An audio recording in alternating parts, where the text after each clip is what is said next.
Hello, it's 4th of April 2025, and I've been doing this challenge of writing down everything that I've learned, or most of the things that I've learned randomized each day, and just make a video about it. So, yeah, let's get to it. First is about sleeping rabbits in Persian literature.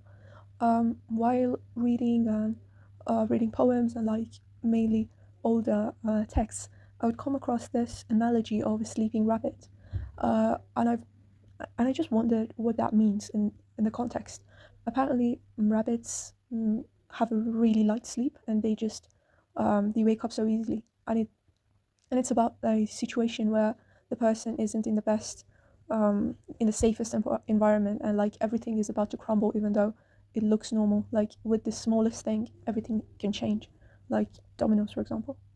And yeah, next, after reading about that, what always terrified me about rabbits is that once I saw one and it had really bright ruby red eyes, and I just searched what causes that. Apparently, it's pretty rare, and it's caused by albinism. So if their eyes are red, they're probably totally white as well, which is interesting. Next was this book that I read that I'm just picked up reading, and actually ChatGPT recommended me this. It's about the Mongolian era in Iran, but it doesn't read like a history book. It reads like a poem. It reads like something mm, so so immersed about human pain and emotions and all the turmoil that we go through. And it's one of those books that you just can't put down. Like I couldn't, because it was so eloquently written. I think it's not translated in English or any other language. It's a mixture of Persian and Arabic. I don't understand everything in it, but mm, I was still pleased with reading it.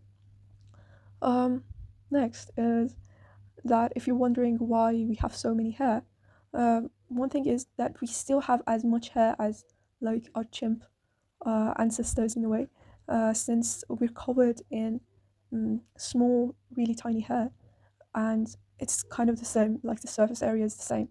Um, However, humans have shed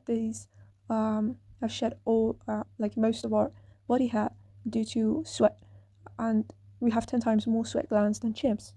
And actually, head hair, like the reason why head hair is still up there, is for temperature regulations and avoiding brain overheating, which reminds me of my laptop. So, a bad day isn't a bad life. Yeah, someone sent this to me, and I was just like, yeah, that's true. Um, Next is a teaspoon of peanut butter is 5.3 grams. I don't know who's gonna use this, or if it matters, but I searched it today, and yeah. Next is Treasure White, and she is a treasure, in fact, because of her school year quote and her yearbook quote, which is really cool, and you just have to read it from the end to the beginning. Yeah. Next, the first recorded divorce laws dates back to 2000 BC Mesopotamia. So, next facts are about some mental disorders. One is Alzheimer was a German doctor, and he was the first one to understand, like to diagnose and find the Alzheimer disease.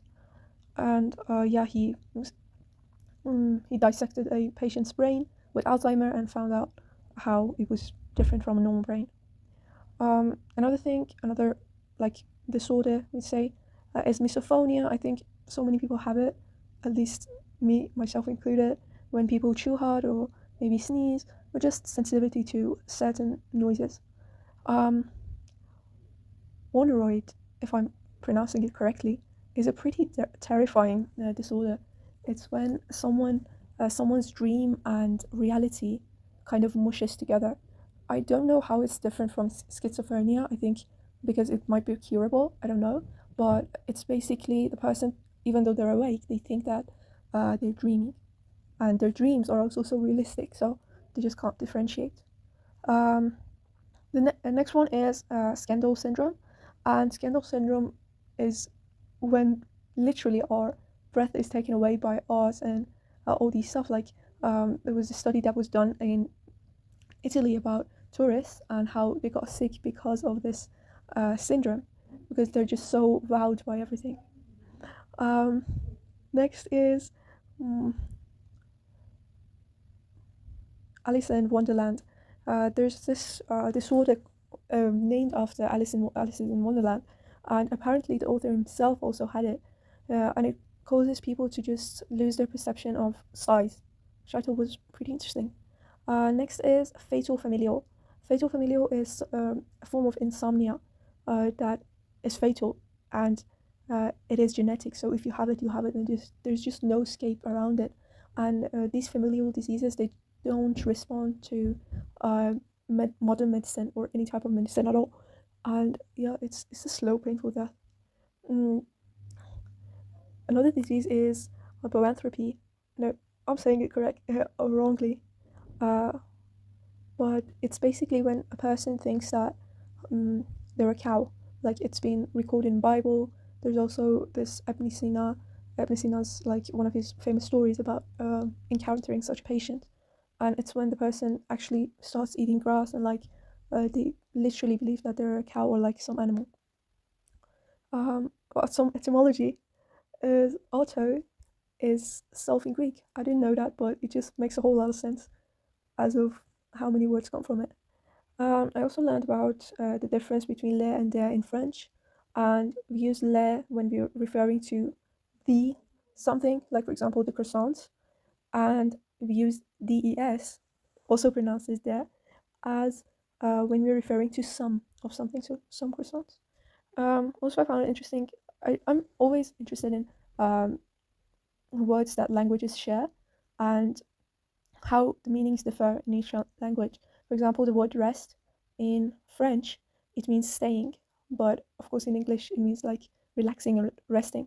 And the word relaxing and actual resting in French is repos. I thought it might be interesting, so goodbye. Have a nice time.